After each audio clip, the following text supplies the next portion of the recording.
सीमा की शादी अभी अभी हुई थी। परिवार में सभी लोग बहुत खुश हैं। शादी के 1 साल बाद सीमा एक सुंदर बेटे को जन्म देती है।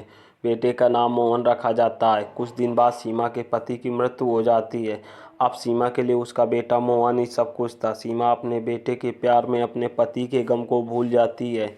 धीरे धीरे सीमा का पुत्र मोहन बड़ा होता है और शादी के लायक हो जाता है। सीमा अपने बेटे की शादी बड़ी धूमधाम से करती है। समय धीरे धीरे गुजरता रहता है। धीरे धीरे सीमा वृद्धावस्था के कारण कमज़ोर हो जाती है।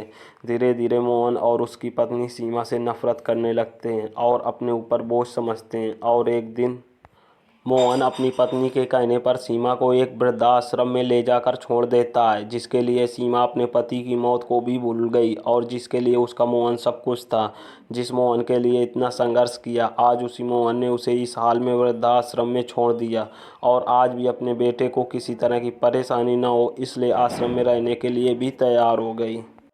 वृद्धाश्रम में रह रही सीमा हमेशा अपने मोहन को याद करती, मगर मोहन केवल साल में एक बार उसको मिलने जाता या फिर फ़ोन पर बात कर लेता। कई साल बीत गए। वृद्धाश्रम से मोहन को एक दिन फ़ोन आया। उन्होंने कहा, मोहन जल्दी से आश्रम आके अपनी माँ से मिल लो, वो बहुत सीरियस हैं। बेटा जब बीमार सीमा के पास पहुंचा, वह अपनी आखिरी सांसें गिन रही थी। मोहन ने सीमा से उसकी आखिरी इच्छा पूछते हुए कहा, माँ मैं तुम्हारे लिए क्या कर सकता हूँ, बताओ। सीमा ने कहा, मोहन इस आश्रम में गर्मी और मच्छर बहुत ज़्यादा हैं। यहाँ पर कुछ पंखे लगवा देना। फ्रिज ना होने की वजह से यहाँ पर हम बूढ़ों को कई बार भूखे पेट ही सोना पड़ता है, क्योंकि किसी ने कुछ दिया खाना खराब होने से नहीं बचा पाते हैं। तो इस आश्रम के लिए 1-2 फ्रिज भी खरीद कर दे देना।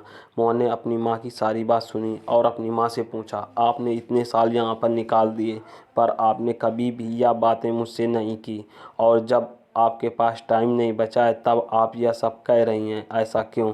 सीमा ने बेटे को जवाब देते हुए कहा, बेटे मैंने गर्मी, भूख और पीड़ा सहन कर ली, लेकिन मुझे पता है जब तेरे बच्चे तुझे यहाँ पर छोड़कर जाएंगे तब तू यह सब सहन नहीं कर पाएगा। इसलिए तेरी सुविधा के लिए मैं तुझे यह सब लगाने के लिए कह रही हूँ। मोहन अपनी माँ की बात सुन रोक पड़ा और उसे समझ में आ गया कि उसने क्या गलती की है। इतना कहने के बाद सीमा की आवाज़ बंद हो गई और हमेशा के लिए वह सो गई। मोहन को अपने किए पर बहुत पछतावा हुआ।